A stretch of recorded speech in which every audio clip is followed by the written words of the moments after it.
Hola amigos, queremos continuar con estos estudios sobre Jesús y la ley que iniciamos hace unas semanas atrás para comprender más la relación entre nuestro amado Maestro y la ley de Dios.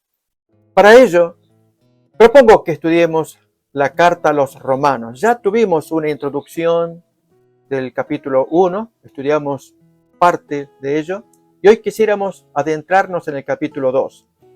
Pero para eso tenemos que entender a Pablo y su manera de expresarse con los romanos, porque él no es el padre espiritual, no fundó la iglesia, no la conoce, y sin embargo habla con suma autoridad, especialmente en el capítulo 2.1, texto que hoy queremos comentar.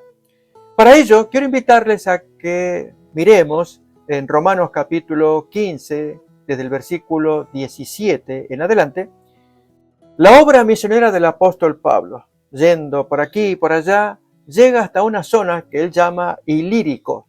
Es una zona de Europa, antigua provincia romana, que está lindando con el mar Adriático hacia el lado oriental. Y del lado oriental estaría la bota de Italia. Hasta allí Pablo predicó la palabra de Dios, por lo tanto no llegó hasta Italia, a Roma, para predicar. Sin embargo, la carta que le precede tiene mucha autoridad.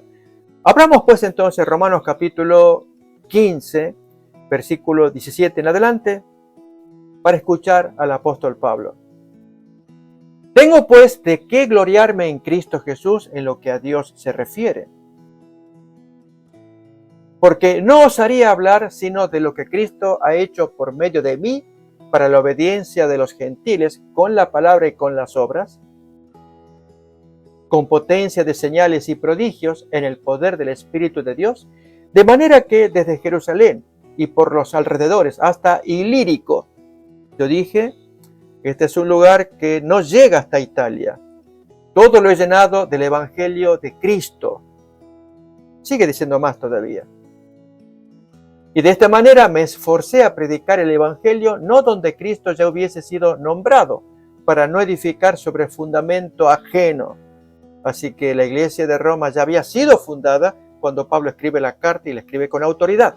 Sigue un poquito más hablando de los planes de visitar Roma, pero yendo a otro lugar a seguir predicando.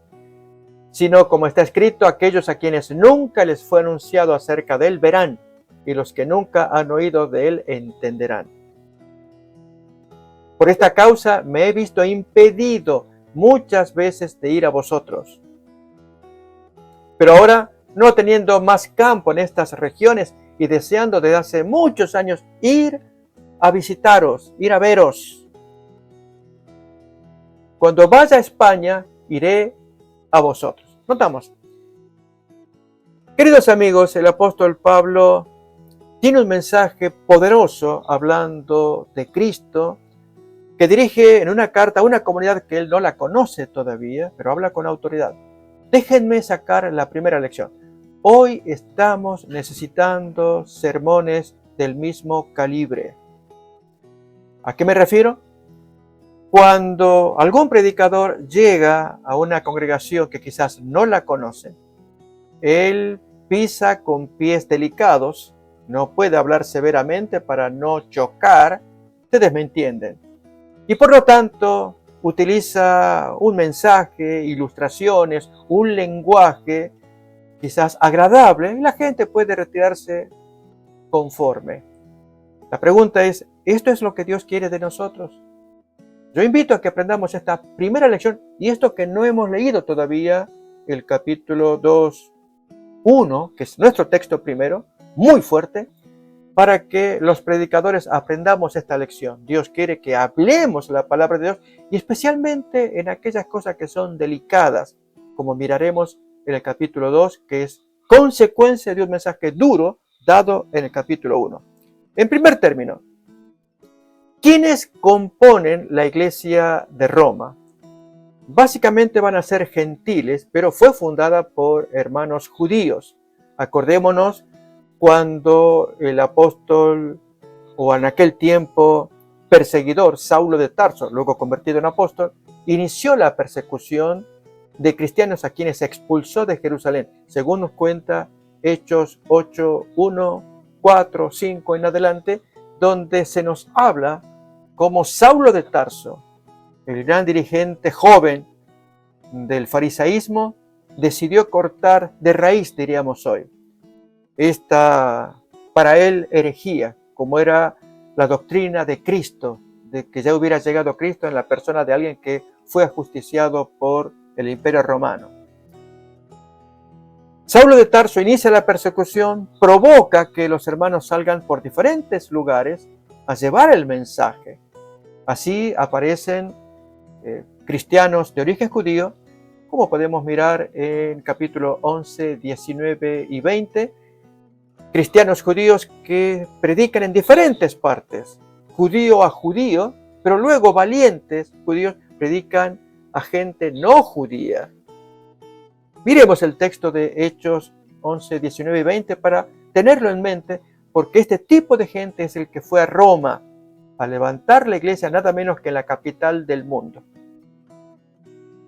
Ahora bien, los que habían sido esparcidos a causa de la persecución que hubo con motivo de Esteban, pasaron hasta Fenicia, Chipre y Antioquía, no hablando a nadie la palabra, sino solo a los judíos. Pero había entre ellos unos varones de Chipre y de Cirene, los cuales cuando entraron en Antioquía hablaron también a los griegos, anunciando el evangelio del Señor Jesús.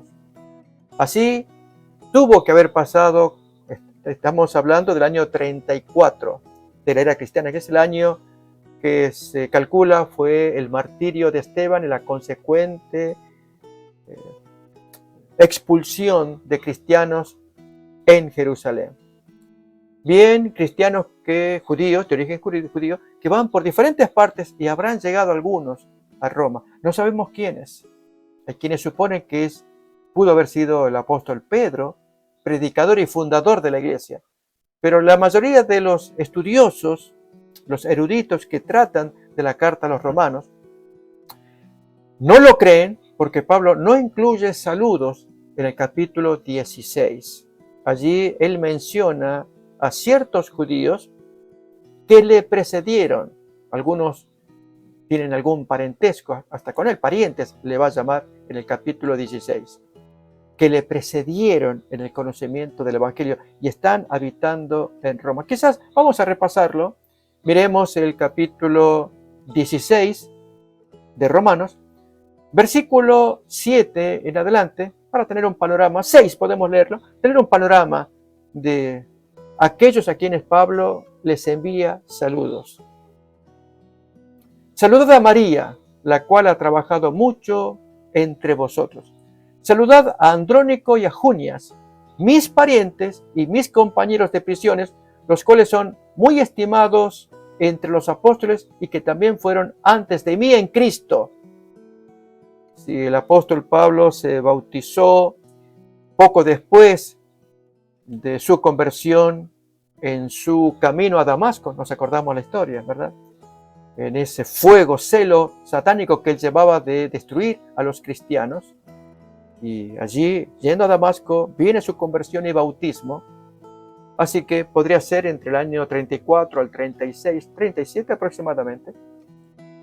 Antes de esa fecha, estos dos, Andrónico y Junias, son mencionados como parientes y que eran cristianos antes, bautizados, creyentes antes de Pablo. Posiblemente ellos pudieron haber participado en la fundación de la iglesia de Roma. Pero esto, ¿qué significa? Como no sabemos quiénes son, no obstante la comunidad gentil fue prosperando en la iglesia de Roma, pero Pablo escribe muy claramente acerca de cómo debían mantener la unidad ambas etnias, ambas comunidades, los judíos cristianos, gentiles cristianos, y convivir juntos.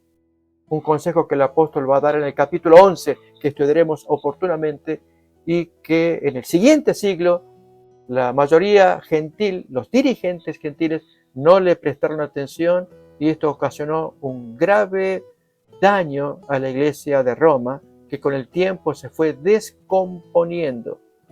¿En qué sentido? En su desprecio a los judíos. En el siglo II y posteriores también. Esto eventualmente lo vamos a estudiar.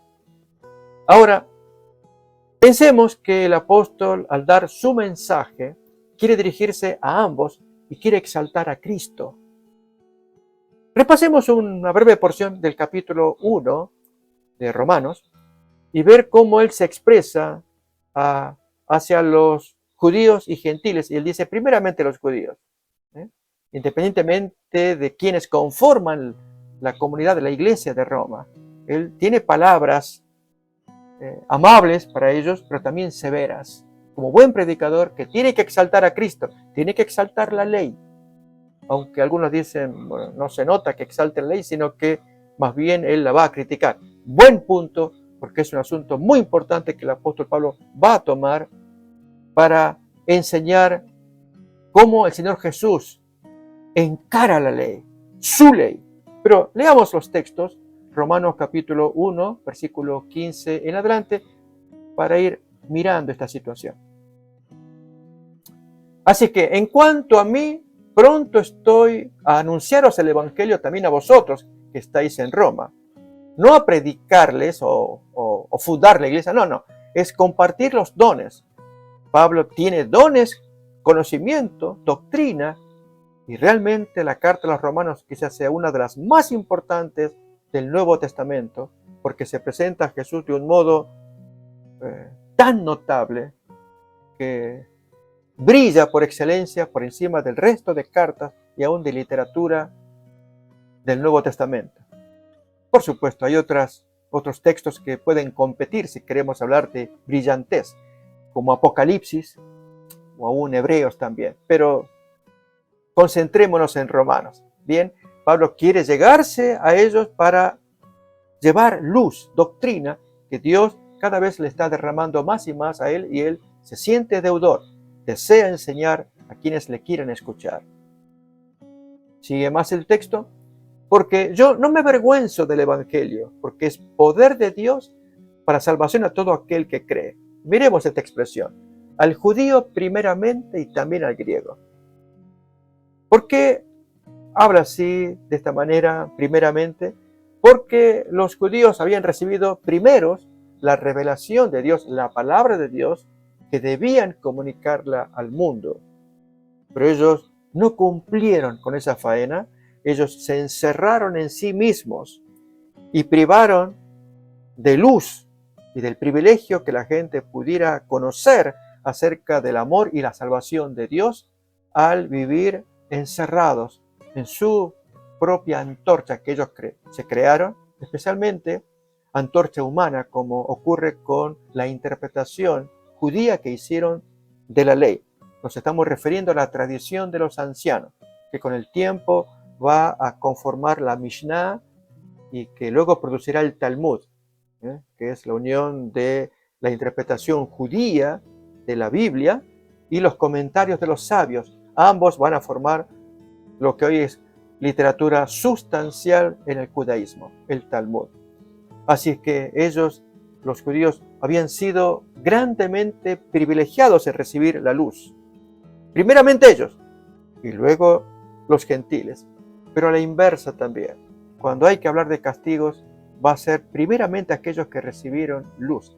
Repasemos el texto de Romanos, capítulo 3, 1 y 2, que nos habla del privilegio de aquellos que participaron de la primera revelación que Dios hizo a la humanidad, como sucede con el código de la ley de las 10 palabras, los 10 mandamientos en el Sinaí. Romanos 3, 1 y 2 leemos. ¿Qué ventaja tiene pues el judío? ¿O de qué aprovecha la circuncisión? Mucho en todas maneras. Primero, ciertamente que les ha sido confiada la palabra de Dios. ¡Qué privilegio! ¡Qué honor! ¡Qué responsabilidad también! Pero he aquí que cuando el apóstol Pablo comienza a describir la situación de la raza humana en el capítulo 1, uno se escandaliza, se espanta por la descripción de pecados que allí se menciona. Ese texto solamente lo vamos a abreviar, ya lo estudiamos, pero lo abreviamos con una expresión llamativa desde el versículo 18, Romanos 1, 18 al 32, que describe cómo la ira de Dios se molesta, va a actuar contra aquellos que detienen la verdad, aquellos que pisotean y culminan finalmente gozándose con aquellos que hacen lo mismo, en una total degradación de la mente humana. Vamos quizás a leer los primeros versículos del capítulo de Romanos 1, 18, para luego ver 3 versículos y entonces adentrarnos en el capítulo 2, con la solemne amonestación del versículo 1. Leamos. Porque la ira de Dios se revela desde el cielo contra toda impiedad e injusticia de los hombres que detienen injustamente la verdad, que se oponen. Debiéramos ser cuidadosos. Hay siervos, hay hermanos, hermanas, pastores, maestros, que buscan compartir el conocimiento de la Biblia. Pero aquí que yo, en mi ignorancia, en mi testarudez, en mi necedad, me opongo. No quiero que esta gente hable. La religión a mí me molesta, porque quizás tuvimos experiencias negativas en nuestra educación, en nuestra juventud. Pero el Señor aquí menciona que Él se fastidia mucho cuando se impide que se conozca la verdad, porque aún más, Dios se reveló, aunque no lo podemos ver, nos dejó un testamento, además de la Biblia. Ese es el testamento escrito. Nos dejó otro testamento, un testamento sensual. Lo podemos tocar, lo podemos mirar, lo podemos oler. Nos referimos a la naturaleza, la obra creada. Mírelo cómo lo expresa los versículos 19 y 20. Porque lo que de Dios se conoce les es manifiesto, pues Dios se lo manifestó. Porque las cosas invisibles de Él, su eterno poder y deidad, se hacen claramente visibles desde la creación del mundo, siendo entendidas esas cosas por medio de las cosas hechas, de modo que no hay excusa. Si alguien dice, yo no he visto a Dios, yo no puedo creer si no lo veo. Dios nos deja por medio de las cosas hechas. Digámoslo de otra manera. No podemos ver la mano de Dios, pero Él nos dejó su guante, en cuyo interior Dios metió su mano. No podemos verla, Él sacó su mano y quedó el guante. ¿Cuál es el guante? La naturaleza. Al mirar las bellezas, por supuesto hay partes de la naturaleza degradadas, los animales depredadores, situaciones terribles que aún acontecen con las crisis de la naturaleza, pero esto no quita de apreciar que hay una belleza original, porque esto no pudo haber venido por el azar. Lo cierto es que esta gente, según Pablo irá describiendo en el resto de los versículos, sabiendo que la naturaleza revela a Dios, no le quieren dar ni gracias ni gloria, y en lugar de venerar a un creador, veneran la criatura, como dice a continuación, y allí empieza el proceso de degradación. Empezar a admirar la cosa en lugar de aquel que hizo la cosa. Lo dice en los siguientes versículos. Pues habiendo conocido a Dios, no le glorificaron como a Dios ni le dieron gracias, sino que se envanecieron en sus razonamientos y su necio corazón fue entenebrecido. Y notemos la descripción que va a hacer Pablo de esta gente que pudieron haberse ennoblecido si hubieran reconocido al Dios invisible, claramente entendible por medio de las cosas hechas. Pasó lo contrario. Miremos. Profesando ser sabios, se hicieron tontos, necios, y cambiaron la gloria del Dios incorruptible en semejanza de imagen de hombre corruptible, de aves, cuadrúpedos, reptiles. Y aquí comienza el primero de los 3 versículos que dije, para recordarlo son versículos pares, 24, 26, 28, que describen a un Dios que los entrega. Ya no va a lidiar más, los entrega a la inmundicia. Es muy triste que alguien actúe de esa manera, pero es el pago por resistirse a Dios. Esto es, Dios venía bregando, luchando, buscando atraerlos, salvarlos, pero el hombre no quiere, entonces los suelta, los libera, que hagan lo que quieran para su propia perdición. Eso es entregar, los abandona a su propia maldad, hundiéndose más y más. De eso trata esta porción que precede al capítulo 2 que queremos mirar. Repasemos estos textos en los 3, 24, 26, 28, aparece la expresión Dios los entregó. Miremos. Por lo cual también Dios los entregó a la inmundicia en las concupiscencias de sus corazones, de modo que deshonraron entre sí sus propios cuerpos, ya que cambiaron la verdad de Dios por la mentira, honrando y dando culto a las criaturas antes que al Creador, el cual es bendito por los siglos. Amén. Otra vez repite ahora la expresión entregarlos, abandonarlos. Y cuando Dios abandona a una persona, es triste, se hunde más. Déjenme contarles, conozco un amigo, muy triste su caso, de un hijo cuarentón. Su papá es obviamente mayor, pero que el matrimonio luchó tanto para que este hijo, este joven, pudiera librarse de su vicio, que es el alcohol. Se lo ha encontrado en las calles, en los hospitales. La mamá, pues, ella sueña con recuperar a ese hijo, pero el papá no. Y cuando hablaba con él, él me decía, yo ya lo abandoné. Y la madre, la esposa, le dice, no puedes hablar así de tu hijo. Es tu hijo, yo sé que es mi hijo.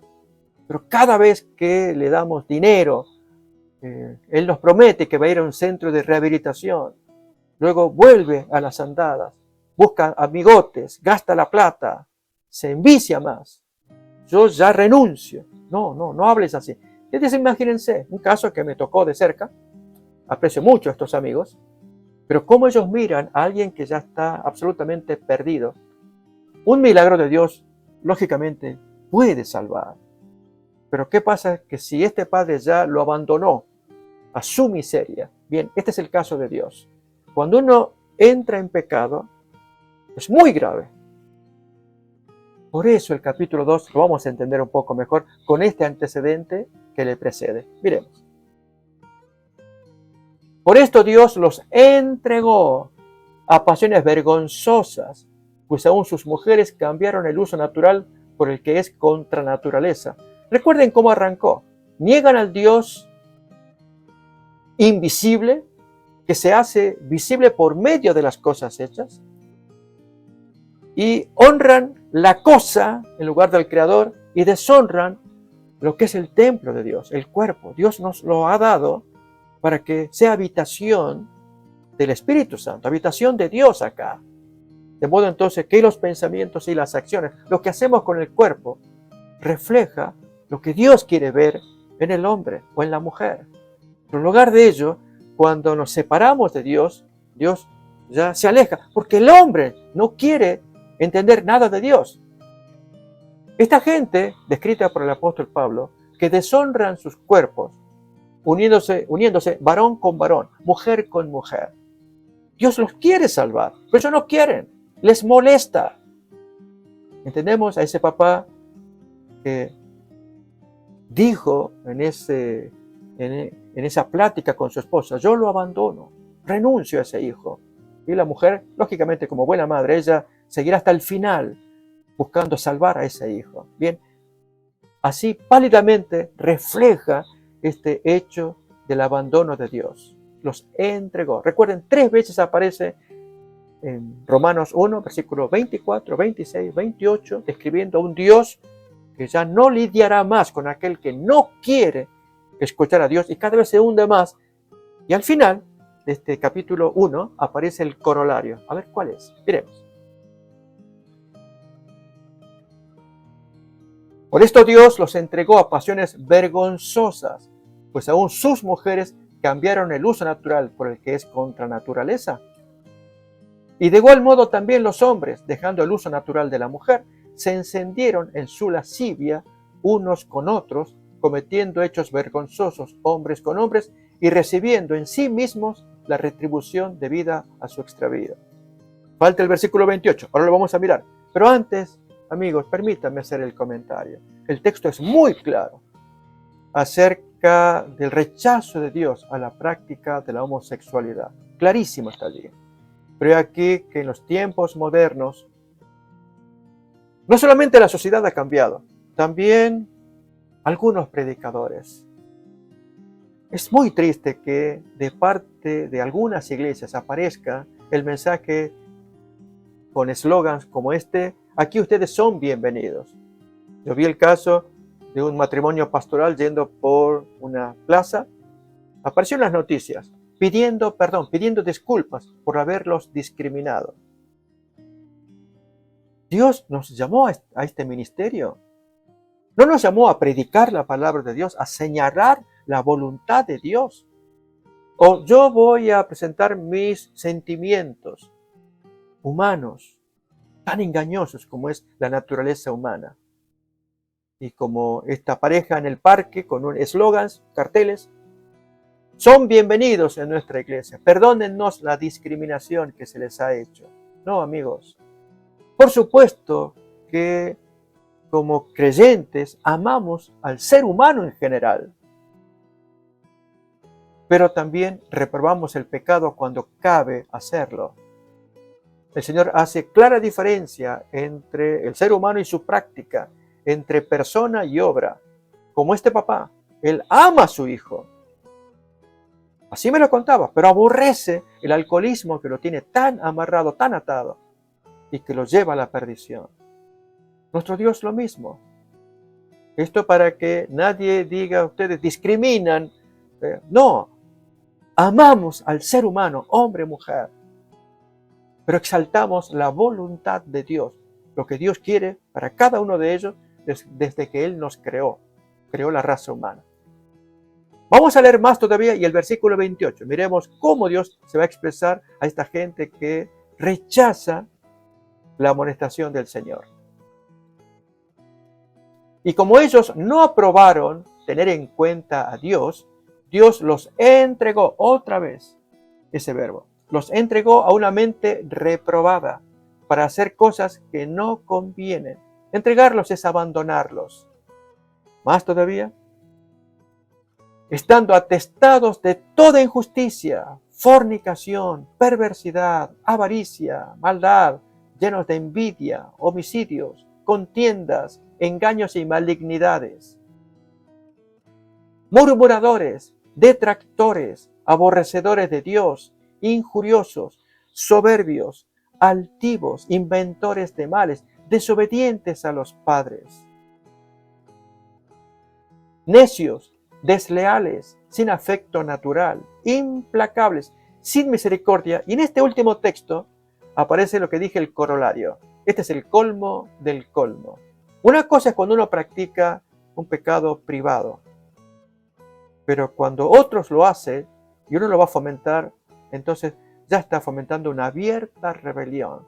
Insisto, si uno tiene cosas privadas, lógicamente Dios se apena que un hijo caiga en esa desgracia, pero si vamos a buscar bandos, buscar adherentes, buscar seguidores y apoyarlos en una abierta rebelión, Dios no se puede demorar, tendrá que actuar.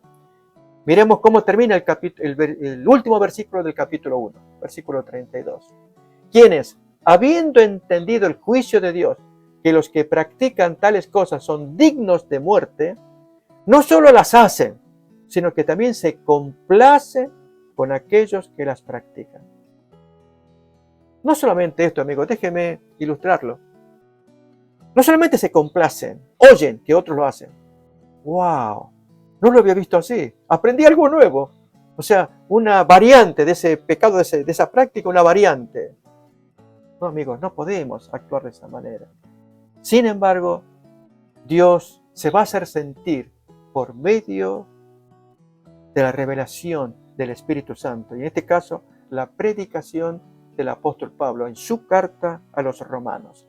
Ahora bien, amigos, ya estamos con esta introducción más en mejores condiciones de entender capítulo 2, 1, que va a dar para largo rato el comentario de este primer versículo del capítulo 2. Por lo cual eres inexcusable, oh hombre, quien quiera que seas tú que juzgas. Como el apóstol Pablo no conoce a los miembros de la iglesia de Roma, recordemos, él va a visitarla, quiere compartir sus dones, su conocimiento, y no puede decir, ustedes los judíos, o ustedes los gentiles, separarlos en grupos para mostrar que uno es más culpable que el otro. No, no. Quien quiera que tú seas, pero tú que juzgas, ten cuidado. Saben, amigos, este problema es muy típico del ser humano. Es escandalizarnos cuando escuchamos, vemos o aprendemos de faltas ajenas. Increíble lo que hizo fulano. Sea el que fuere, sea el pecado que fuere, sea el individuo que fuere. No lo puedo creer. El pastor hizo eso. Que el político hizo eso. Que tanta gente, la gente esperaba en él. ¿Viste? No se puede creer en nadie. Y usamos expresiones como esas, condenatorias.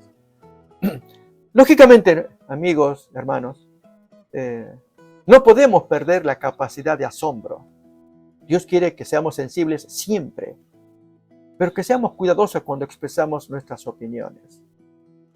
Por una razón, el apóstol Pablo lo va a decir a continuación. Veremos.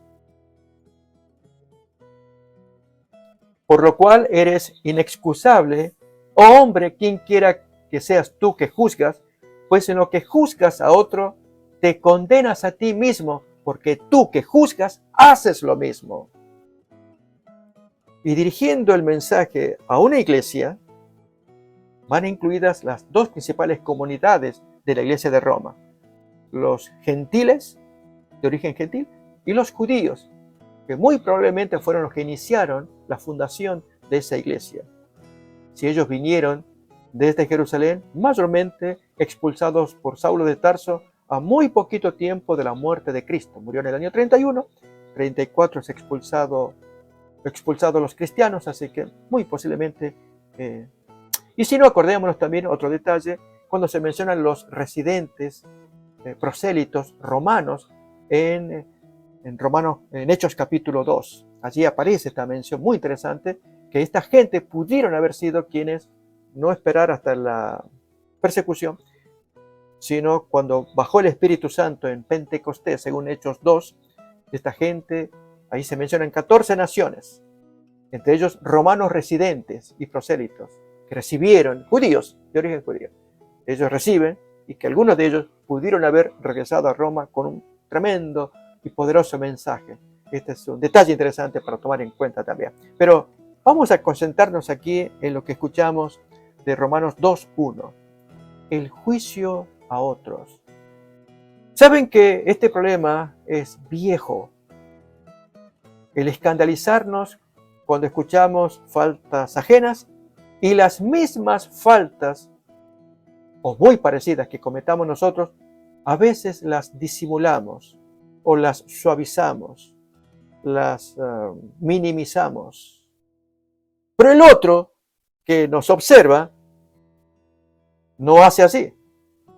Nos escandalizamos del otro, pero cuando tiene que ver con nosotros, la minimizamos y este otro, que se enteró de nuestro problema, él no la va a minimizar, él la va a poner en su justo lugar, hasta que a él le toque otro, y así. Déjenme que lo ilustre. Esta es una simple anécdota para ilustrar este fenómeno de asombrarnos por el otro. En esta ilustración se cuenta que los santos se encuentran en el cielo. Y allí, viéndose unos a otros, buscando reconocerse a los amigos, he aquí que este que está acá se acerca y reconoce allí las espaldas. Mira, no puede ser, no puede ser. Y le toca y gira. ¡Tú acá! ¡Qué sorpresa! Yo no hubiera creído. Y el otro que humilde, sí, yo sé que hice cosas feas, pero Dios tuvo misericordia, me perdonó. Y tú ves, aquí estoy. ¡Qué alegría! No lo puedo creer. Yo me acuerdo, tú eras terrible. Yo sé. Y mientras está hablando de esa manera, el que está hablando, a él le tocan el hombro. Y él gira, y otro dice, ¿tú acá? ¡Qué sorpresa! No lo hubiera creído. Captamos, amigos. No juzguemos. Ese es el mensaje. No juzguemos. En el texto que hemos descrito, que Pablo escribió de Romanos 1, del 18 al 32, describe, recuerdan el verbo entregar, que Dios los entregó. Es terrible. Pablo quiere enseñar una lección. La maldad de la raza humana. Pero que para esa maldad, Cristo es la solución. Es lo que Pablo quiere enseñar. Pero antes tiene que seguir hablando acerca de las maldades, porque todavía hay algunas ocultas, y es la nuestra personal. Pablo escribe sobre las maldades de otros. ¿Podemos hablar de la nuestra? Perdón, yo no sé a qué te refieres, yo no tengo nada que ocultar. Ok, déjame. Yo voy a hacer un análisis de cada persona. Quiero invitarles a que miremos, en este caso vamos a ver textos bíblicos como el que traemos de Juan Bautista, en Mateo capítulo 3. Vamos a abrir la Biblia y leer allí en capítulo 3, versículo 8 y 9, lo que Juan Bautista dice sobre aquellos judíos que se creían a sí mismos que estaban bien, en buena relación con Dios. Mateo 3, 8 y 9. Haced pues frutos dignos de arrepentimiento, y no penséis decir dentro de vosotros mismos, a Abraham tenemos por padre, porque yo digo que Dios puede levantar hijos a Abraham aún de estas piedras. Noten, ese es el tipo de mensaje que hoy estamos necesitando. Predicadores firmes y que nos hagan sentir el peso de la voluntad de Dios. Lógicamente, habrá quienes lo harán de forma hiriente. No es necesario. Juan Bautista, movido por Espíritu Santo, decía cosas profundas que se necesitaban escuchar. En nuestros días lo mismo. O miremos este otro texto de San Juan, capítulo 8. Abrimos allí el versículo 33. Este es el maestro el que está hablando. Ellos le responden, linaje de Abraham somos, y jamás hemos sido esclavos de nadie. ¿Cómo puedes decir, seréis libres? Saben que en lo que sigue de la lectura, el Señor Jesús les tiene que decir que ustedes no son hijos de Abraham, son hijos de otro padre, hijos del diablo. Esto se va a leer un poquito después, ahí en la misma porción de San Juan capítulo 8. O aún el apóstol Pablo reconocía que él había venido de buena estirpe. Miremoslo en Gálatas capítulo 2, versículo 15. Allí él está mencionando que no viene de entre los gentiles pecadores. Él ha sido bien educado, pero no alcanza con eso. Hay algo, una raíz mala en cada uno de nosotros. Miremos pues el texto de Gálatas 2:15. Nosotros somos judíos de nacimiento y no pecadores de entre los gentiles. O aún los profetas, como miramos ahora a Isaías, capítulo 1.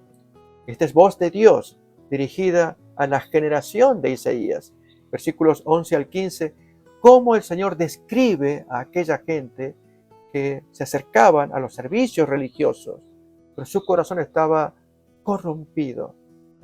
Y ese es el más grave daño que le hacemos a nuestra mente y a nuestro espíritu, porque creemos que estamos haciendo las cosas de Dios, estamos ocultando una maldad hasta que Dios nos la haga visualizar, revelar, y entonces humillarnos para pedir que Dios nos ayude a quitar esa deformidad que tenemos en el alma. Isaías capítulo 1, versículo 11 en adelante, leemos: ¿Para qué me sirve, dice Jehová, la multitud de vuestros sacrificios? Hastiado estoy de holocaustos, de carneros y de cebo de animales gordos. No quiero sangre de bueyes, ni de ovejas, ni de machos cabríos, que eran los servicios que la ley de Moisés pedía a esta gente, sacrificios, para cumplir las normas de los sacrificios. Cuando llegaban las fiestas solemnes, acordémonos de Pascua, Pentecostés, las cabañas y demás servicios por causa de los pecados, y el judío, el israelita, traía creyendo que así apaciguaba la ira de Dios. Eran ritos ordenados por Dios que buscaban enseñar que con esos sacrificios, sin sangre, no había remisión de pecado. Tenía que haber sangre. Bueno, entonces pongo el corderito, a ver si con eso Dios se calma. No, no se trata de eso. El cordero que tú estás trayendo representa el gran cordero de Dios que va a venir con el paso del tiempo. Y a él le voy a requerir sangre. Y con su sangre, que será derramada por una muerte sangrienta en la cruz del Calvario, yo a ti te puedo perdonar. El judío no lo veía. Miremos más todavía esta lectura, cómo Dios condena aquellas prácticas de aquellos que se precian de cristianos, o buenos judíos diríamos, y sin embargo tienen deformidad en su corazón. ¿Quién demanda esto de vuestras manos cuando venís a presentaros delante de mí para pisotear mis atrios? No me traigáis más vana ofrenda. El incienso me es abominación. Dios pedía que se trajera incienso. Luna nueva y sábado, el convocar asambleas, yo no lo puedo soportar. Con esto no malinterpretemos, como algunos hacen, como que ya Dios ya no quiere más estos servicios el sábado, por ejemplo. No, no quiere el espíritu perverso llevado durante esas fiestas ordenadas por Dios. Esto es lo que Dios no quiere. No en sí la fiesta, sino el espíritu mío en medio de esa fiesta. Dios no lo puede soportar. O miremos el texto de Isaías capítulo 65, versículo 2 en adelante. También va a hablar de lo mismo. Es la queja de Dios para aquellos que llevan servicios a la iglesia pero con un corazón manchado. Yo extendí mis manos todo el día a un pueblo rebelde, el cual anda por camino no bueno en pos de sus pensamientos. Pueblo que en mi rostro me provoca de continuo a ira, sacrificando en huertos, quemando incienso sobre ladrillos, que se quedan en los sepulcros y en lugares escondidos pasan la noche, que comen carne de cerdo y en sus ollas hay caldo de cosas inmundas. Y miren más cómo Dios describe a esta gente, que dicen: estate en tu lugar, no te me acerques, porque yo soy más santo que tú. Esta gente son humo ni furor, fuego que arde todo el día. Saben que a lo largo de los siglos, este fenómeno, especialmente en el mundo israelita, fue denunciado. Aún en los apócrifos aparece algo al respecto, como la carta de Aristeas. Esta carta data del siglo III aproximadamente, antes de Cristo. Y allí vamos a ver en el párrafo 152, en la numeración, allí vamos a leerlo, cómo el autor describe, pero llamativamente se describe a sí mismo también. Y nos haríamos la pregunta, ¿estamos de acuerdo con esa descripción? Allí en el párrafo 152 dice: la mayoría de los hombres se manchan al relacionarse entre sí y cometen una gran injusticia. Regiones y ciudades enteras se enorgullecen de ello. No solo se unen varones entre sí, sino que manchan a las que les engendraron, es decir, a sus propias madres e incluso a sus hijas. Pero nosotros nos mantenemos apartados de esas aberraciones. Eso es lo que Dios no quiere que nosotros digamos. Cuando empezamos a autojustificarnos, Alguien dirá, pero ¿acaso no es cierto? Ellos no practican. Pero amigos, con los pensamientos. Tal vez ese pecado del incesto con la hija, la madre, es terrible, abominable. Pero hay otras cosas abominables que podemos practicar y que en Romanos 2, desde el versículo 17 en adelante, lo vamos a mirar con más detalle. Cómo Pablo ahora se dirige al judío que se precia de tener la ley y aún así la viola. O miremos un poquito más todavía de los apócrifos en los testamentos de los 12 patriarcas. Esta obra data de principios del siglo II, antes de Cristo. Pero allí está más directo. Es el testamento de Leví. Este apócrifo, o pseudoepigráfico, es el nombre técnico más preciso, cuenta de cómo cada uno de los hijos de Jacob reúne a sus hijos y les va a entregar el testamento. En el caso de Leví, a quien se le dio el sacerdocio, él va a decir en el capítulo 17, vamos a leer allí una porción, qué va a pasar en el futuro, aún con ellos mismos como sacerdotes, y realmente le atinó. Es antes de Cristo, apócrifo o pseudoepigráfico, significa falso título atribuido a alguien importante, como en este caso Leví. Entonces un testamento de Leví se llama. Miremoslo, saquemos alguna lección. Ya que habéis oído lo de las 70 semanas, escuchad ahora lo del sacerdocio, le dice Leví a sus hijos. En cada jubileo habrá un sacerdocio.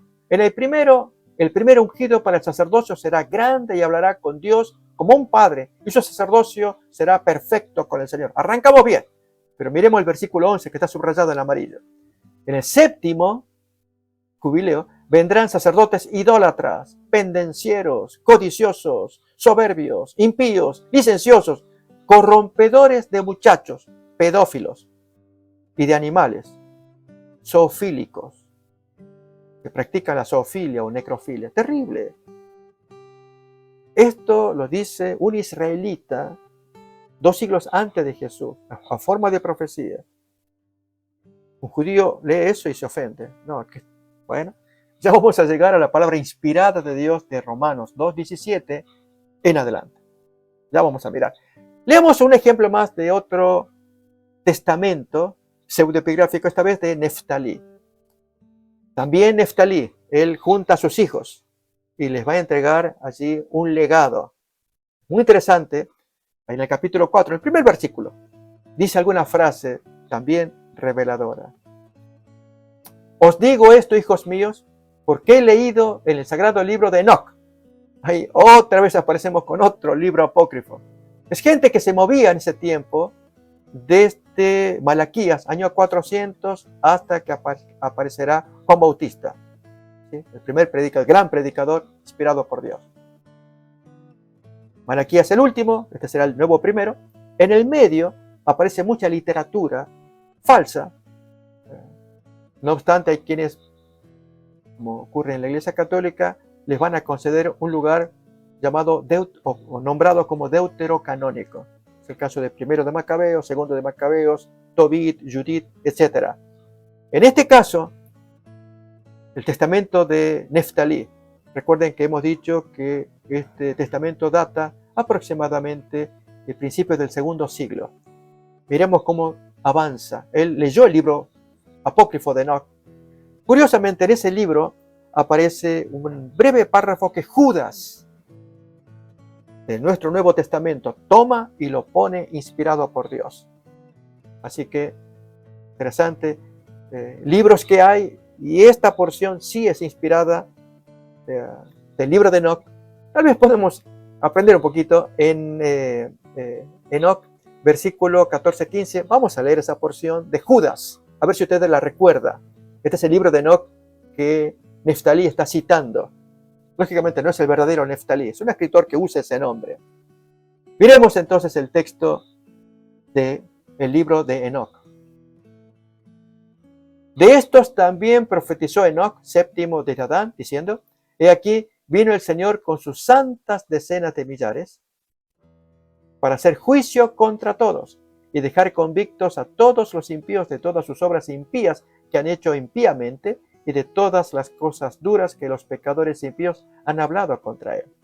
Notamos, Allí Judas está tomando una porción de un apócrifo, porque esta porción aparece literalmente en el apócrifo de Enoc.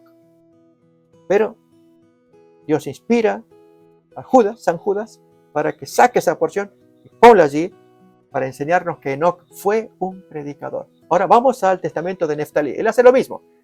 En el libro de Enoc, miren lo que aparece. ¿Quién fue Enoc? O sea, ¿quién fue el que escribió Enoc? Sabemos quién fue Enoc, pero ¿quién escribió Enoc? Enoc fue alguien posterior, mucho posterior. ¿Y que escribió? No fue necesariamente inspirado por Dios, pero hay cosas que se dicen y que realmente pueden expresar también voluntad de Dios. A ver, miremos nuevamente al testamento de Neftalí. Os digo esto, hijos míos, porque he leído en el sagrado libro de Enoc que también vosotros os apartaréis del Señor, caminando por las maldades de los gentiles y cometiendo todas las impiedades de Sodoma. ¡Wow! Pregunto, amigos, ¿le daríamos un like, o sea, una aprobación a este texto? Creo que sí.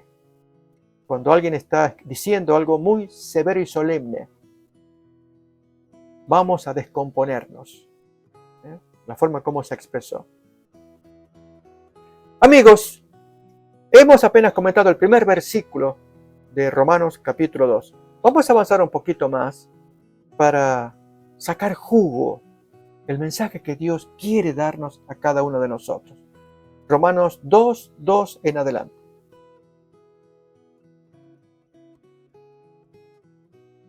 Mas sabemos que el juicio de Dios contra los que practican tales cosas es según verdad, refiriéndose a las cosas descritas en el capítulo 1, versículo 18 en adelante, que hemos hablado.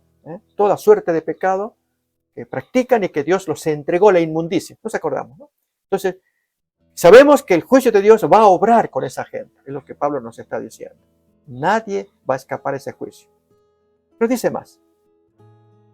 Y piensas esto, oh hombre, tú que juzgas a los que tal hacen, de los que se ha descrito en el capítulo 1, y que haces lo mismo, que tú escaparás del juicio de Dios. Oh amigos, este texto sí que también merece ser comentado. Muchas veces nos permitimos licencias, creyendo que Dios puede entendernos, que Dios castigará a aquellos que son incrédulos, son pecadores. En nuestro caso, pues, por debilidades humanas. Dios puede entender que mi necesidad. Él sabe que, y entonces ahí, sea el pecado que fuere, amigos, desde que no tenemos algo y vamos a robar para tenerlo, o que le codiciamos la mujer del otro. Dios sabe mi necesidad porque me he peleado con mi señora y además yo no la ando buscando, es ella la que me anda allí con sus ojitos. Y además Dios le perdonó a David. Y empezamos a calcular de esa manera. No, cuidado amigos, cuidado, mucho cuidado. La ley de Dios no tiene allí favoritismos. Esto es para que nosotros nos apliquemos a nosotros mismos la misma severidad con la que aplicamos a otros. Acordémonos la regla de oro del Señor. Cuando Jesús se expresa en la forma en cómo Él lo hace, hagamos a otro lo que queramos que nos hagan a nosotros. En el libro de Tobías aparece la versión negativa. No hagamos a otro lo que queremos que no nos hagan a nosotros. Esa regla de oro, amigos, sigue en pie. Si nosotros, ahí lo vamos a ver en Mateo 7:12. Así que todas las cosas que queráis que los hombres hagan con vosotros, así también haced vosotros con ellos. Porque esto es la ley y los profetas. Por lo tanto, si nosotros queremos que hagan con nosotros, hagámosle a ellos. Ahora, si en el hacerle a ellos somos muy severos, terrible, ese pecado, no, eso no se puede, es increíble. Así en la forma en cómo tratamos, nos van a tratar. Esta es la versión negativa, dije yo, que aparece en el libro de Tobías, apócrifo, en el capítulo 4. Entonces, esta es la versión positiva, bonita. Si Queremos que nos hagan, hagámoslo. Por lo tanto, seamos pacientes, seamos comprensivos. Cuando escuchamos historias terribles, hay algunas que pueden ir más allá de la sensibilidad humana. Sigamos siendo comprensibles.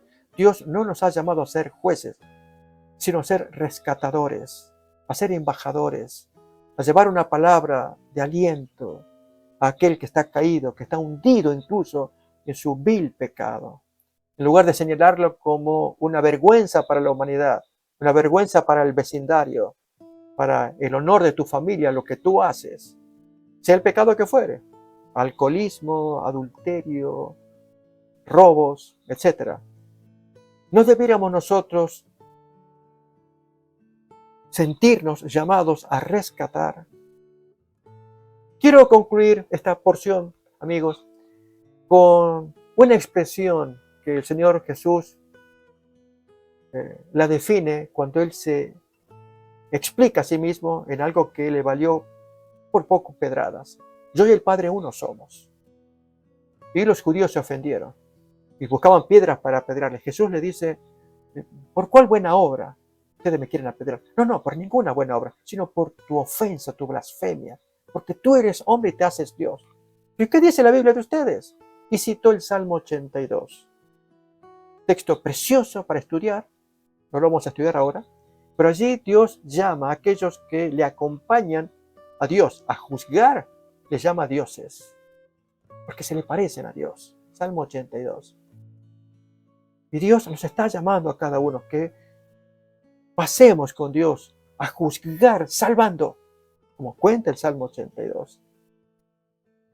En lugar de juzgar y condenar, rescatemos. Dios nos está llamando a eso. Y el apóstol Pablo lo va a enseñar más profundamente en lo que sigue luego, exponiendo a Jesús en la carta a los Romanos. Gracias, amigos, por acompañarnos. Y seguiremos todavía exponiendo Romanos, capítulo 2. Recordemos, quedamos en el versículo 3. Y seguiremos avanzando en adelante para conocer más a nuestro Jesús en la carta a los Romanos.